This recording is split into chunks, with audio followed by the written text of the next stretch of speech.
Hi, my name is Michelle Lewis. I'm a licensed clinical social worker, and the name of my practice is Salt Lake Weight Counseling, where I specialize in binge eating and food addiction. So today we're going to talk about compulsive overeating.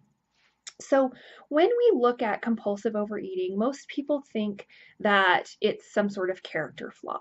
But what has happened in this relationship with food is at some point it was a survival mechanism. At some point, your brain paired food as a protection mechanism, as an escape mechanism, because we have what we call a window of tolerance. So, our window of tolerance is our ability to sit in uncomfortable emotions. And at some point, that was impossible for whatever reason. Whether it really was impossible or we perceived it as impossible, food became our main way of coping. So, if you look at this, our window of tolerance, is so wide depending on, what your experience is. But when we get knocked out of the window of tolerance, we're in one of two states, either hyper arousal, which is our fight or flight response, or anger or fear response, or hypoarousal, which is our freeze or dissociate response. So think about it like a deer.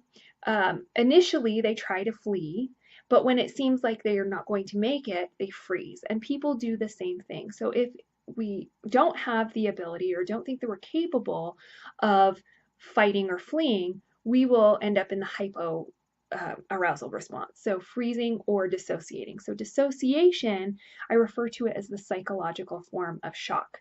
So where with shock, we're protecting ourselves from physical pain, dissociation protects us from emotional pain. And that occurs on a spectrum. So, with someone who has an incredibly complex and horrific trauma history, they actually develop separate and distinct personalities to protect themselves. We call it dissociative identity disorder. It used to be called multiple personality disorder. But we all dissociate on some level. So, on the very mild extreme, it would be checking out in front of the TV, checking out on the internet, or engaging in emotional eating. So, wherever it is on that spectrum, we're using something to help us escape that emotion. The problem is that the more we do that, the better we get at escaping the emotion, and that the smaller that window of tolerance gets. So we spend less and less time in our ability to cope. And then we become more and more removed from the emotions to the point where sometimes we don't even recognize what it is that we're feeling. So, what therapy does, and particularly the therapy that I do, EMDR, it actually widens that window of tolerance. It allows you to experience emotions and be able to deal with them in a more effective way so that you're not using something to escape. Then we can use EMDR to target the specific payoffs that you get from eating when you're not physically hungry. So whether it's comfort, soothing, distraction, avoidance, control, defiance, whatever the payoffs are, we can actually start to break those connections in the brain to make that window of tolerance even wider.